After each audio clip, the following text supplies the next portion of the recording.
Fishing करते हुए एक फिशरमैन के जाले में एक लड़की अटक जाती है।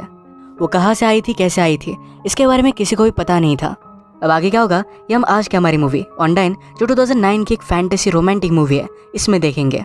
मूवी की स्टोरी बहुत ही ब्यूटीफुल है, इसकी एंडिंग भी अमेजिंग है, तो अंदर इस वीडियो को जरूर देखिएगा। अगर आपको वीडियो अच्छा लगता है तो प्लीज़ इसे लाइक और कमेंट जरूर कर दीजिए। अब बिना किसी देरी के एक्सप्लेनेशन स्टार्ट करते हैं। मूवी स्टार्ट होती है और हम हमारे मेन कैरेक्टर सिराकस को, जो एक फिशरमैन था, फिशिंग करता हुआ देख सकते हैं। अचानक से उसके जाले में फिश के अलावा एक लड़की अटक गई। वो उसे देखकर बहुत ही ज़्यादा सरप्राइज हो जाता है कि वो यहाँ पर आई कैसे है। वो उसके पास गया और उसके नेट को उसने ओपन किया। वो थोड़ा सा हिल डुल रही थी। वो अब भी जिंदा है पर उसके फेफड़ों में पानी भर गया था, तो सर्कस इसे निकालने में हेल्प करता है। वो बेचारी बहुत ही डर चुकी थी, उसे लग रहा था कि वो ऑलरेडी मर चुकी है, पर सर्कस उसे यकीन दिलवाता है कि अब भी वो जिंदा है। वो यहाँ पर कैसे आई और उसका नाम क्या था ये भी उसे पता नहीं है। सिराकस को लोग सर्कस भी बुलाया करते हैं, तो मैं यहाँ पर उसे सर्कस बुलाता हूँ। सर्कस ने उस लड़की से कहा कि मुझे तुम्हें हॉस्पिटल में लेकर जाना पड़ेगा, पर इसके लिए वो लड़की मना करती है। सर्कस मान नहीं रहा था तो डायरेक्टली पानी में कूदने की तैयारी कर रही थी, तो सर्कस उसकी बात मान लेता है। वो लड़की किसी को भी देखना नहीं चाहती थी, तो सर्कस ने उसे कहा मैं एक जगह जानता हूँ जहाँ पर तुम्हें कोई भी डिस्टर्ब नहीं करेगा। सर्कस फिर उसे अपने मदर के घर पर लेकर आता है। उसकी मदर की डेथ कुछ सालों पहले ही हो चुकी थी। उसे भी अकेला रहना बहुत ही पसंद था, इसी वजह से उस लड़की को भी यहाँ पर वो लेकर आया। अपना लंच उसे दे देता है। वो ज़रा लेट हो चुका था और आज उसे अपनी बेटी को डॉक्टर के पास लेकर जाना था, तो यहाँ से वो निकल गया। उसकी वाइफ मोरा का और उसका डिवोर्स हो चुका है। उन्हें एक बेटी है जिसका नाम है एनी। एनी की किडनी खराब है, तो उसे ट्रांसप्लांट की ज़रूरत है। जब तक मैच नहीं मिल जाता तब तक उसे डायलिसिस करना पड़ेगा। इसी के लिए सर्कस उसे आज डॉक्टर के पास लेकर जा रहा था। वो आज लेट हो गया तो डॉक्टर से मिल नहीं पाता, फिर भी वो डायलिसिस कर लेते हैं। ये प्रोसेस जब चल रही थी तो एनी कहती है कि आप मुझे कुछ स्टोरी सुनाओ। सर्कस ने कहा एक फिशरमैन था, उसकी नेट में एक बहुत ही ब्यूटीफुल सी लड़की फंस गई। ये सुनकर एनी पूछती है क्या वो लड़की सल्की थी। सल्की एक चिल्ड्रन के नॉवेल का कैरेक्टर है। वो सी से अपने सील कोट में आई हुई थी। अगर सल्की अपना कोट बरी कर देती है तो 7 साल तक जमीन पर रह सकती है। यहाँ पर उसे फिशरमैन से भी प्यार हो सकता है। इस स्टोरी पर एनी स्ट्रांगली बिलीव करती है। सर्कस की स्टोरी अनकम्प्लीट थी, जो एनी को अच्छी नहीं लगती, पर आज नर्स ने उसके लिए मोटराइज्ड व्हील चेयर दी हुई थी, जिसके लिए वो बहुत ही एक्साइटेड हो गई। घर आने पर उसकी एक्स वाइफ मोरा उस पर गुस्सा थी कि वो लेट हो चुका था। वो कभी भी उससे सही से बात नहीं करती और अल्कोहलिक भी है। अगले दिन सर्कस फिर से उस लड़की से मिलने के लिए आया। उसे कहता है मुझे लगा था कि कल मैं सपना देख रहा था, पर अब यह हकीकत लग रहा है। सर्कस फिश पकड़ने के लिए जा रहा था तो इस लड़की ने पूछा कि मुझे भी लेकर चलो। सर्कस कहता है कि वहाँ पर लोग होंगे, पर लड़की ने कहा कि मैं उनसे छुप जाऊंगी। सर्कस उसे समझा रहा था कि किसी लड़की को लेकर जाना बैड लक होता है। वो कहती है कि आजकल तुम्हारा लक अच्छा है। सर्कस का लक बहुत ही घटिया था, तो इस वजह से उसे लेकर जाने के लिए मान गया। उसने पूछा क्या तुम्हें अब तुम्हारा नाम याद आ रहा है। वो लड़की कहती है तुम मुझे ऑन्डिन बुला सकते हो।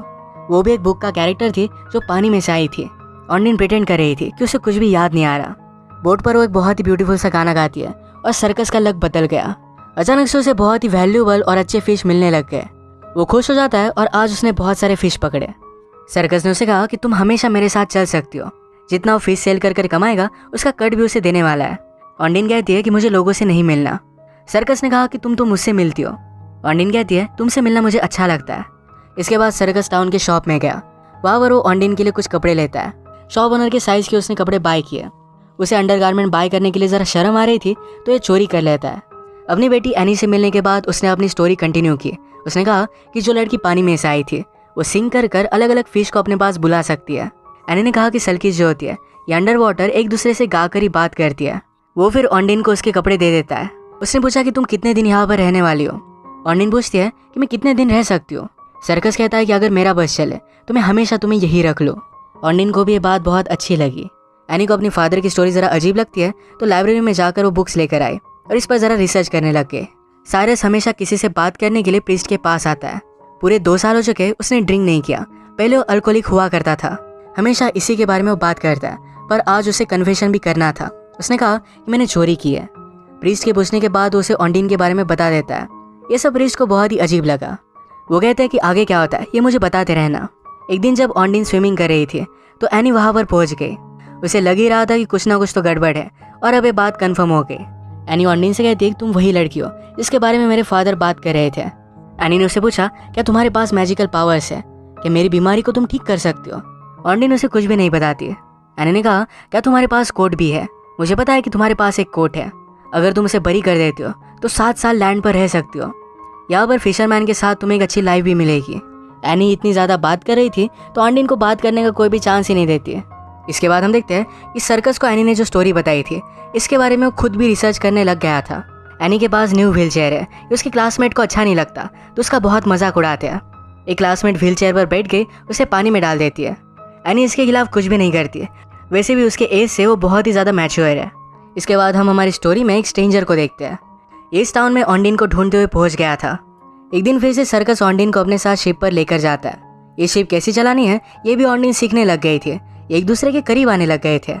ऑन्डिन फिर से एक बहुत ही ब्यूटीफुल सा गाना गाती है और आज फिर से इन्हें बहुत अच्छे फिश मिले थे। जो फिश नॉर्मल नेट में पकड़ना इम्पॉसिबल होता है वो भी नेट में आ गए थे। अचानक से कुछ कोस्ट गार्ड सर्कस की बोट पर आके ऑन्डिन को जल्दी से छुपा देता है। वो सर्कस से पूछते हैं नॉर्मल नेट से तुम्हें फिश पकड़ कैसे सकते हो। वो नेट चेक करने के लिए गए और इसके नीचे ही ऑन्डिन थी। सर्कस कहता है किसी लड़की को बोट पर लाना क्या कोई क्राइम है। वो कहते हैं कि ऐसा कुछ भी नहीं है। वो यहाँ से चले गए पर इनका टाउन बहुत ही छोटा है, छोटी छोटी बातें सब लोगों को पता चल जाती है। सर्कस ने ऑन्डिन से कहा अब सब लोगों को तुम्हारे बारे में पता चल जाएगा, छुप कर रहने में कोई भी पॉइंट नहीं है। जब इस सिटी में पहुंचते तो सब लोग उसे ही देख रहे थे। ऑन्डिन कहती है कि बहुत ही अजीब है, अगर आप अच्छे दिखते हो और सब आपको घूरते तो अच्छा लगता है। उसे नहीं लगता था कि वो ब्यूटीफुल है, पर सर्कस कहता है तुम बहुत ही ज़्यादा ब्यूटीफुल हो। इसके बाद सबके सामने ऑन्डिन सर्कस के साथ घूमने लग गए। टाउन में दोनों एनी से भी मिलते हैं। इन्होंने कहा कि हम दोनों ऑलरेडी मिल चुकी है। सर्कस ने ऑन्डिन के लिए लाए हुए कपड़े इतने ज़्यादा अच्छे फिट नहीं थे तो ऑन्डिन शॉपिंग करने के लिए आती है। उन्होंने अच्छे अच्छे कपड़े बाय कर लिए। एनी को लगता है कि ऑन्डिन और उसके लोग हमेशा बहुत ही अच्छे से ड्रेस करते हैं। वो हमेशा उसे सी क्रिएचर ही समझती है। एक दिन ऑन्डिन ने एनी से कहा कि तुम स्विम क्यों नहीं करती, इससे तुम्हें बहुत ही रिलैक्स लगेगा। एनी पानी से डरती थी पर ऑन्डिन के साथ नहीं। इसके बाद ये दोनों स्विमिंग करने के लिए चले गए। एनी को स्विम कर बहुत अच्छा लगता है पर अचानक से ऑन्डिन के पैरों को कुछ लगा। ये एक नेट था और इस नेट में और कुछ है, ये सब कुछ ऊपर रख देती है। एनी को लगता है कि ऑन्डिन का सील कोट है। उसे कहती है हम इसे गाड़ देते हैं, यानी कि तुम 7 साल तक यहाँ पर रह सकती हो। इसके लिए ऑन्डिन भी मान गए। एक जगह पर इन्होंने उन्हें गाड़ दिया। ये सब जब बोट पर थे तो एनी ऑन्डिन से पूछती है तुम्हारा हस्बैंड कहाँ है। तुम्हें हस्बैंड होगा पर तुम्हें इसके बारे में पता नहीं है। एक्चुअल में जो आदमी ऑन्डिन को ढूंढ रहा है ये उसका हस्बैंड ही है। आज इनके यहाँ पर एक कॉम्पिटिशन थी तो सब लोग मिलकर इसे एंजॉय करते हैं। यहाँ पर ऑन्डिन का हस्बैंड भी आया हुआ था। एनी ने ऑन्डिन से फिर से पूछा क्या तुम मेरी विश कंप्लीट कर सकती हो। ऑन्डिन उसे कुछ भी बोल नहीं रही थी तो एनी डिसाइड करती है कि उसे टेस्ट करेगी। अपने व्हील चेयर से वो डायरेक्टली पानी में कूद के तो ऑन्डिन उसे बचा लेती है। ये सब ऑन्डिन के हस्बैंड ने देख लिया था। एनी की हालत जब मोरा ने देखी तो सर्कस पर बहुत ज़्यादा गुस्सा हो गई थी। उसे लगता है कि ये सब ऑन्डिन की वजह से ही हो रहा है। घर आने के बाद ऑन्डिन सर्कस से पूछती है तुम्हारा नाम तो सैराकस है, तुम्हें सब लोग सर्कस क्यों बुलाते हैं। सैराकस कहता है कि मैं सर्कस में काम करता था और बहुत ज़्यादा पिया करता था। ऑन्डिन ने पूछा कि तुमने स्टॉप क्यों कर दिया। सर्कस कहता है कि एक दिन मेरी वाइफ बहुत ही ज़्यादा ड्रंक हो गई थी। एनी घर पर बेहोशी की हालत में पड़ी हुई थी।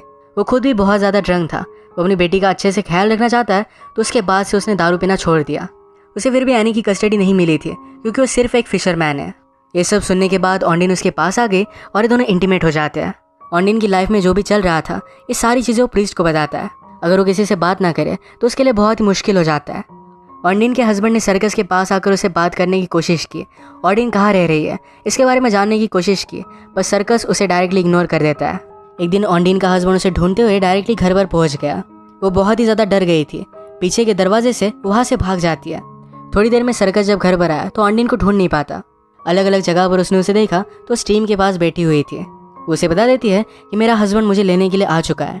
ऑन्डिन ने कहा कि मैं अगर विश कंप्लीट कर पाती तो मैं चाहती कि एनी की बीमारी चली जाए। सर्कस कहता है मैं भी विश करता हूँ तुम हमेशा यहाँ पर रह जाओ। आज रात फिर से मोरा और उसका हस्बैंड बहुत ही ज़्यादा ड्रंक हो गए थे। वैसे ही वो गाड़ी में एनी के साथ घर पर आ रहे थे। तभी हम देखते हैं कि ऑन्डिन का हस्बैंड भी बहुत ही फास्ट गाड़ी चला रहा था। इन दोनों का अपना गाड़ी पर कंट्रोल नहीं था तो एक्सीडेंट हो जाता है। इस एक्सीडेंट में मोरा के हस्बैंड एलिस की तुरंत डेथ हो गई थी। वो और ऑन्डिन का हस्बैंड ये दोनों बहुत ही इंजर्ड थे। इसके बारे में पता चलने के बाद सर्कस और ऑन्डिन ये दोनों जल्दी से हॉस्पिटल में पहुंच गए। डॉक्टर ने सर्कस से कहा कि मोरा के हस्बैंड की किडनी एनी से मैच कर रही है। वो एक डोनर भी था तो एनी को एक न्यू किडनी मिल गई। ये वही विश थी जो अभी अभी ऑन्डिन ने की थी। हॉस्पिटल में ऑन्डिन का हस्बैंड भी था। ये दोनों मिले। हस्बैंड ने कहा कि मेरे साथ चलो, हम यहाँ पर बिलोंग नहीं करते। ऑन्डिन कहती कि पुलिस मुझसे बात करना चाहते हैं, मैं यहाँ से नहीं जा सकती। उसे खुद जाना भी नहीं था। नेक्स्ट दिन में मोरा के हस्बैंड का फ्यूनरल हुआ। वो खुद ड्राइव कर रही थी तो इस वजह से अपने आप को ही जिम्मेदार मानती है। वो अब एनी का ख्याल नहीं रखना चाहती तो सर्कस को सारी रिस्पॉन्सिबिलिटी दे देती है, बस सिर्फ एक कंडीशन पर। यह कंडीशन थी कि सर्कस ऑन्डिन के साथ नहीं रहे। सर्कस के लिए डिसीजन लेना बहुत ही हार्ड था तो मोरा ने कहा कि आज मेरे साथ ड्रिंक करो। उसे ड्रिंक किए 2 साल हो गए, पर फिर भी उसे उसके साथ ड्रिंक करना पड़ता है। आज रात वो बहुत ही ज़्यादा ड्रंक हो गया और डायरेक्टली ऑन्डिन के पास आया। वो उसे कहता है कि मैं तुम्हें तुम्हारे घर लेकर जा रहा हूँ, तुम यहाँ पर मेरे साथ बिलोंग नहीं करती। जिस आइलैंड के पास उसे मिली थी वहाँ पर घसीटते घसीटते ज़बरदस्ती लेकर गया। वो कहता है कि तुम यहाँ पर सेफ हो। ये सब करते हुए सर्कस का दिल बहुत ही ज़्यादा टूट रहा था, पर फिर भी उसे करना पड़ेगा। अपनी ड्रंक हालत में सर्कस ने अपनी रात पेड़ पर बिताई। ये सब चीज़ें प्रीस देख लेता है। उसे सर्कस के बारे में सब कुछ पता था। उसे कहता है क्या तुम्हें पता है कि तुम्हारा प्रॉब्लम क्या है? तुम हमेशा गम में रहते हो। गम में रहना बहुत ईजी होता है, पर हैप्पीनेस ढूंढना इसके लिए हमें मेहनत करनी पड़ती है। यानी कि अगर ऑन्डिन के साथ उसे रहना है तो उसे फाइट करना पड़ेगा, अपनी खुशी के लिए उसे लड़ना पड़ेगा।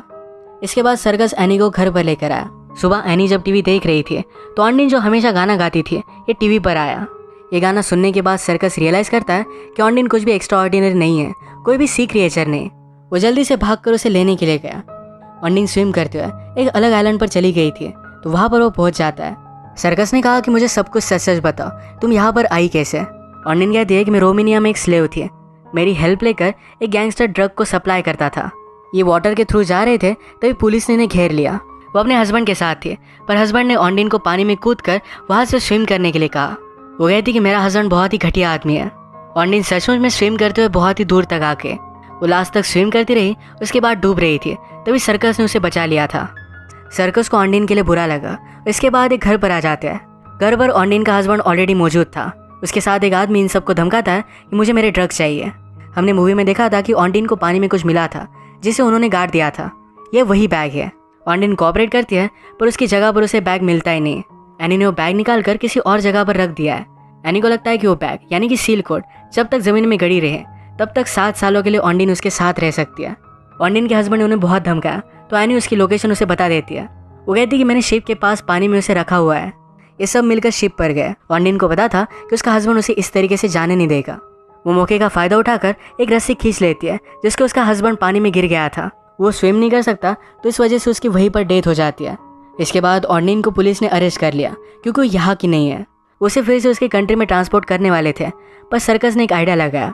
अगर उसे शादी कर लेता है तो यहाँ की सिटीजन वो बन जाएगी। उसने ऑन्डिन को प्रपोज किया और ऑन्डिन भी हाँ कहती है। इसके बाद वो और एंडिन ये दोनों शिप पर शादी करते हैं। इसी तरीके से इस स्टोरी की एक हैप्पी एंडिंग हमें मिलती है। अगर आपको वीडियो अच्छा लगा तो प्लीज़ इस लाइक और कमेंट जरूर कर दीजिएगा। मैं बहुत सारी मूवीज़ लेकर आते रहता हूँ, तो प्लीज़ इस चैनल को सब्सक्राइब कर दीजिए और बेल नोटिफिकेशन आइकन दबाना मत भूलिएगा। हम फिर से मिलेंगे और एक नई मूवी के साथ। तब तक के लिए थैंक यू और आप अपने आप का ख्याल रखिए। फिशिंग करते हुए एक फिशरमैन के जाले में एक लड़की अटक जाती है। वो कहाँ से आई थी, कैसे आई थी, इसके बारे में किसी को भी पता नहीं था। अब आगे क्या होगा ये हम आज की हमारी मूवी ऑनडाइन जो 2009 की एक फैंटेसी रोमांटिक मूवी है इसमें देखेंगे। मूवी की स्टोरी बहुत ही ब्यूटीफुल है, इसकी एंडिंग भी अमेजिंग है, तो अंदर इस वीडियो को जरूर देखिएगा। अगर आपको वीडियो अच्छा लगता है तो प्लीज़ इसे लाइक और कमेंट जरूर कर दीजिए। अब बिना किसी देरी के एक्सप्लेनेशन स्टार्ट करते हैं। मूवी स्टार्ट होती है और हम हमारे मेन कैरेक्टर सिराकस को, जो एक फिशरमैन था, फिशिंग करता हुआ देख सकते हैं। अचानक से उसके जाले में फिश के अलावा एक लड़की अटक गई। वो उसे देखकर बहुत ही ज़्यादा सरप्राइज हो जाता है कि वो यहाँ पर आई कैसे है। वो उसके पास गया और उसके नेट को उसने ओपन किया। वो थोड़ा सा हिल डुल रही थी। वो अब भी जिंदा है, पर उसके फेफड़ों में पानी भर गया था, तो सर्कस इसे निकालने में हेल्प करता है। वो बेचारी बहुत ही डर चुकी थी। उसे लग रहा था कि वो ऑलरेडी मर चुकी है, पर सर्कस उसे यकीन दिलवाता है कि अब भी वो जिंदा है। वो यहाँ पर कैसे आई और उसका नाम क्या था ये भी उसे पता नहीं है। सर्कस को लोग सर्कस भी बुलाया करते हैं, तो मैं यहाँ पर उसे सर्कस बुलाता हूँ। सर्कस ने उस लड़की से कहा कि मुझे तुम्हें हॉस्पिटल में लेकर जाना पड़ेगा, पर इसके लिए वो लड़की मना करती है। सर्कस मान नहीं रहा था, तो डायरेक्टली पानी में कूदने की तैयारी कर रही थी, तो सर्कस उसकी बात मान लेता है। वो लड़की किसी को भी देखना नहीं चाहती थी, तो सर्कस ने उसे कहा मैं एक जगह जानता हूँ जहाँ पर तुम्हें कोई भी डिस्टर्ब नहीं करेगा। सर्कस फिर उसे अपने मदर के घर पर लेकर आता है। उसकी मदर की डेथ कुछ सालों पहले ही हो चुकी थी। उसे भी अकेला रहना बहुत ही पसंद था, इसी वजह से उस लड़की को भी यहाँ पर वो लेकर आया। अपना लंच उसे दे देता है। वो ज़रा लेट हो चुका था और आज उसे अपनी बेटी को डॉक्टर के पास लेकर जाना था, तो यहाँ से वो निकल गया। उसकी वाइफ मोरा का और उसका डिवोर्स हो चुका है। उन्हें एक बेटी है जिसका नाम है एनी। एनी की किडनी खराब है, तो उसे ट्रांसप्लांट की ज़रूरत है। जब तक मैच नहीं मिल जाता तब तक उसे डायलिसिस करना पड़ेगा। इसी के लिए सर्कस उसे आज डॉक्टर के पास लेकर जा रहा था। वो आज लेट हो गया तो डॉक्टर से मिल नहीं पाता, फिर भी वो डायलिसिस कर लेते हैं। ये प्रोसेस जब चल रही थी तो एनी कहती है कि आप मुझे कुछ स्टोरी सुनाओ। सर्कस ने कहा एक फिशरमैन था, उसकी नेट में एक बहुत ही ब्यूटीफुल सी लड़की फंस गई। ये सुनकर एनी पूछती है क्या वो लड़की सल्की थी। सल्की एक चिल्ड्रन के नॉवेल का कैरेक्टर है। वो सी से अपने सील कोट में आई हुई थी। अगर सल्की अपना कोट बरी कर देती है तो 7 साल तक ज़मीन पर रह सकती है। यहाँ पर उसे फिशरमैन से भी प्यार हो सकता है। इस स्टोरी पर एनी स्ट्रांगली बिलीव करती है। सर्कस की स्टोरी अनकम्प्लीट थी जो एनी को अच्छी नहीं लगती, पर आज नर्स ने उसके लिए मोटराइज्ड व्हील चेयर दी हुई थी, जिसके लिए वो बहुत ही एक्साइटेड हो गई। घर आने पर उसकी एक्स वाइफ मोरा उस पर गुस्सा थी कि वो लेट हो चुका था। वो कभी भी उससे सही से बात नहीं करती और अल्कोहलिक भी है। अगले दिन सर्कस फिर से उस लड़की से मिलने के लिए आया।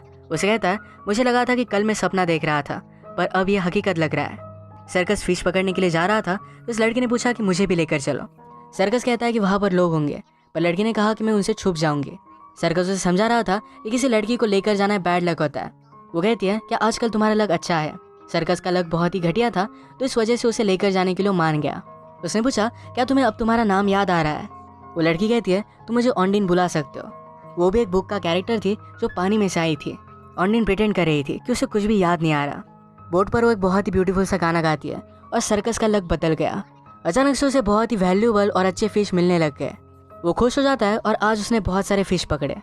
सर्कस ने उसे कहा कि तुम हमेशा मेरे साथ चल सकती हो। जितना वो फिश सेल कर कमाएगा उसका कट भी उसे देने वाला है। ऑन्डिन कहती है कि मुझे लोगों से नहीं मिलना। सर्कस ने कहा कि तुम तो मुझसे मिलती हो। ऑन्डिन कहती है, तुमसे मिलना मुझे अच्छा लगता है। इसके बाद सर्कस टाउन के शॉप में गया। वहाँ पर वो ऑन्डिन के लिए कुछ कपड़े लेता है। शॉप ओनर के साइज़ के उसने कपड़े बाय किए। उसे अंडरगारमेंट बाय करने के लिए ज़रा शर्म आ रही थी, तो ये चोरी कर लेता है। अपनी बेटी एनी से मिलने के बाद उसने अपनी स्टोरी कंटिन्यू की। उसने कहा कि जो लड़की पानी में से आई थी वो सिंग कर अलग अलग फिश को अपने पास बुला सकती है। एनी ने कहा कि सल्कीज जो होती है ये अंडर वाटर एक दूसरे से गाकर ही बात करती है। वो फिर ऑन्डिन को उसके कपड़े दे देता है। उसने पूछा कि तुम कितने दिन यहाँ पर रहने वाली हो? ऑन्डिन पूछती है कि मैं कितने दिन रह सकती हूँ। सर्कस कहता है कि अगर मेरा बस चले तो मैं हमेशा तुम्हें यही रख लूँ। ऑन्डिन को भी ये बात बहुत अच्छी लगी। एनी को अपनी फादर की स्टोरी ज़रा अजीब लगती है, तो लाइब्रेरी में जाकर वो बुक्स लेकर आई और इस पर ज़रा रिसर्च करने लग गए। साइरस हमेशा किसी से बात करने के लिए प्रीस्ट के पास आता है। पूरे 2 साल हो चुके उसने ड्रिंक नहीं किया। पहले वो अल्कोहलिक हुआ करता था, हमेशा इसी के बारे में वो बात करता है, पर आज उसे कन्फेशन भी करना था। उसने कहा कि मैंने चोरी की है। प्रीस्ट के पूछने के बाद उसे ऑन्डिन के बारे में बता देता है। ये सब प्रीस्ट को बहुत ही अजीब लगा। वो कहता है कि आगे क्या होता है ये मुझे बताते रहना। एक दिन जब ऑन्डिन स्विमिंग कर रही थी तो एनी वहाँ पर पहुँच गई। उसे लग ही रहा था कि कुछ ना कुछ तो गड़बड़ है और अब ये बात कन्फर्म हो गई। एनी ऑन्डिन से कहती है कि तुम वही लड़की हो जिसके बारे में मेरे फादर बात कर रहे थे। एनी ने उससे पूछा, क्या तुम्हारे पास मैजिकल पावर्स है कि मेरी बीमारी को तुम ठीक कर सकती हो? ऑन्डिन उसे कुछ भी नहीं बताती। एनी ने कहा, क्या तुम्हारे पास कोट भी है? मुझे पता है कि तुम्हारे पास एक कोट है। अगर तुम उसे बरी कर देती हो तो 7 साल लैंड पर रह सकती हो। यहाँ पर फिशरमैन के साथ तुम्हें एक अच्छी लाइफ भी मिलेगी। एनी इतनी ज़्यादा बात कर रही थी तो ऑन्डिन को बात करने का कोई भी चांस ही नहीं देती। इसके बाद हम देखते हैं कि सर्कस को एनी ने जो स्टोरी बताई थी इसके बारे में वो खुद भी रिसर्च करने लग गया था। एनी के पास न्यू व्हील चेयर है, ये उसके क्लासमेट को अच्छा नहीं लगता तो उसका बहुत मजाक उड़ाते हैं। एक क्लासमेट व्हील चेयर पर बैठ के उसे पानी में डाल देती है। एनी इसके खिलाफ कुछ भी नहीं करती है। वैसे भी उसके एज से वो बहुत ही ज़्यादा मैच्योर है। इसके बाद हम हमारी स्टोरी में एक स्ट्रेंजर को देखते हैं। इस टाउन में ऑन्डिन को ढूंढते हुए पहुंच गया था। एक दिन फिर से सर्कस ऑन्डिन को अपने साथ शिप पर लेकर जाता है। ये शिप कैसी चलानी है ये भी ऑन्डिन सीखने लग गई थी। एक दूसरे के करीब आने लग गए थे। ऑन्डिन फिर से एक बहुत ही ब्यूटीफुल सा गाना गाती है और आज फिर से इन्हें बहुत अच्छे फिश मिले थे। जो फिश नॉर्मल नेट में पकड़ना इम्पॉसिबल होता है वो भी नेट में आ गए थे। अचानक से कुछ कोस्ट गार्ड सर्कस की बोट पर आके ऑन्डिन को जल्दी से छुपा देता है। वो सर्कस से पूछते हैं, नॉर्मल नेट से तुम्हें फिश पकड़ कैसे सकते हो? वो नेट चेक करने के लिए गए और इसके नीचे ही ऑन्डिन थी। सर्कस कहता है, किसी लड़की को बोट पर लाना क्या कोई क्राइम है? वो कहते हैं कि ऐसा कुछ भी नहीं है। वो यहाँ से चले गए, पर इनका टाउन बहुत ही छोटा है। छोटी छोटी बातें सब लोगों को पता चल जाती है। सर्कस ने ऑन्डिन से कहा, अब सब लोगों को तुम्हारे बारे में पता चल जाएगा। छुप कर रहने में कोई भी पॉइंट नहीं है। जब वे सिटी में पहुँचते तो सब लोग उसे ही देख रहे थे।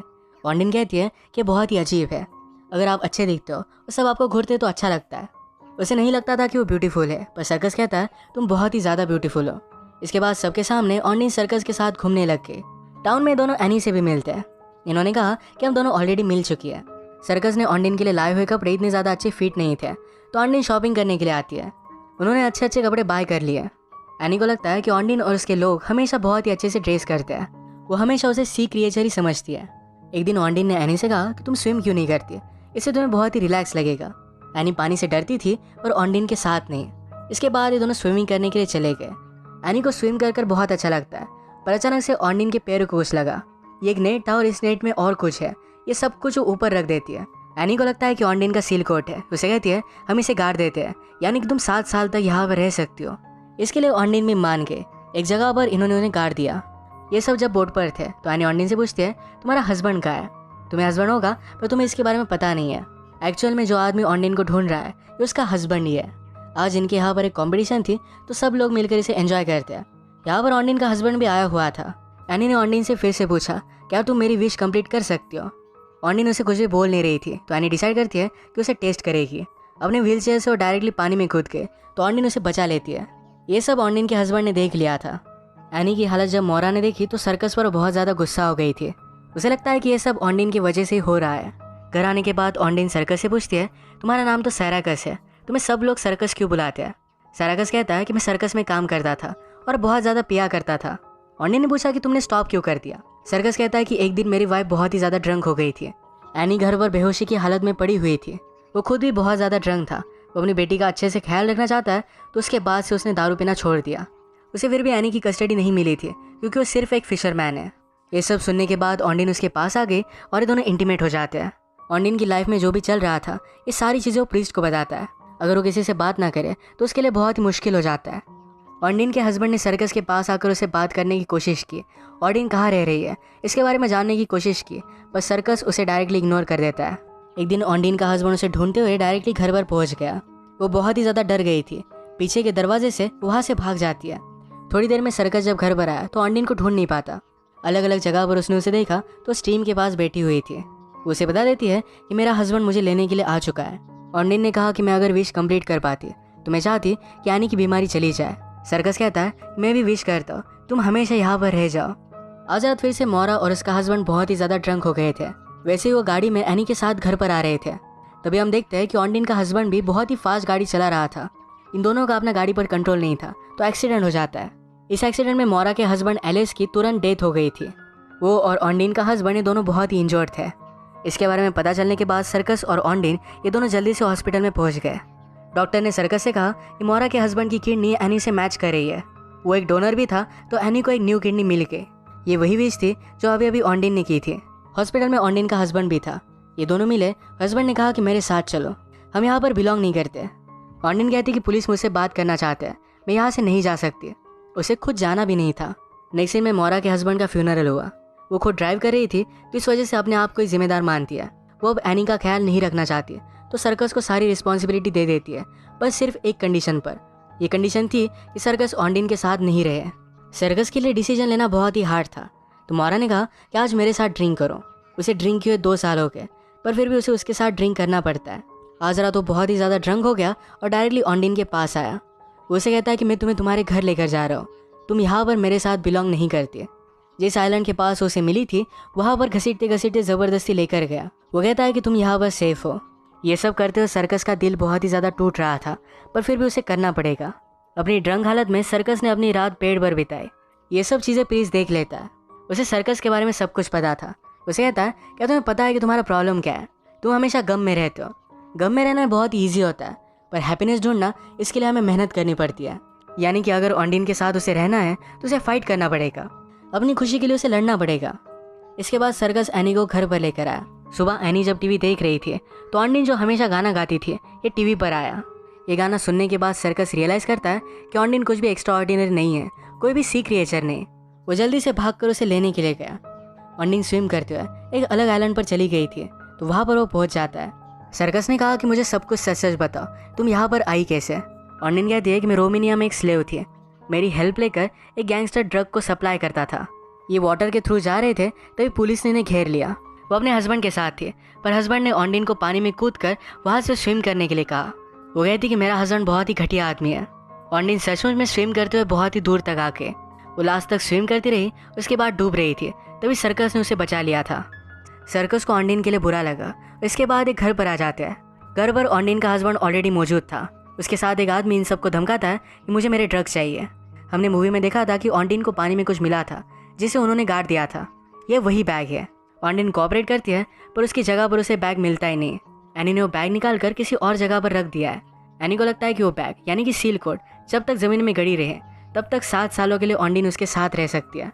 ऑन्डिन के हस्बैंड ने उन्हें बहुत धमकाया तो एनी उसकी लोकेशन उसे बता देती है। वो कहती है कि मैंने शिप के पास पानी में उसे रखा हुआ है। ये सब मिलकर शिप पर गए। ऑन्डिन को पता था कि उसका हस्बैंड उसे इस तरीके से जाने नहीं देगा।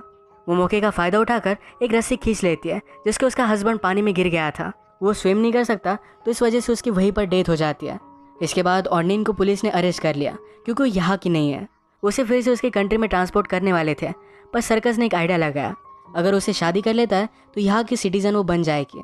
उसने ऑन्डिन को प्रपोज किया और ऑन्डिन भी हाँ कहती है। इसके बाद वो और एंडिन ये दोनों शिप पर शादी करते हैं। इसी तरीके से स्टोरी की एक हैप्पी एंडिंग हमें मिलती है। अगर आपको वीडियो अच्छा लगा तो प्लीज़ इस लाइक और कमेंट जरूर कर दीजिएगा। मैं बहुत सारी मूवीज़ लेकर आते रहता हूँ, तो प्लीज़ इस चैनल को सब्सक्राइब कर दीजिए और बेल नोटिफिकेशन आइकन दबाना मत भूलिएगा। हम फिर से मिलेंगे और एक नई मूवी के साथ। तब तक के लिए थैंक यू और आप अपने आप का ख्याल रखिए।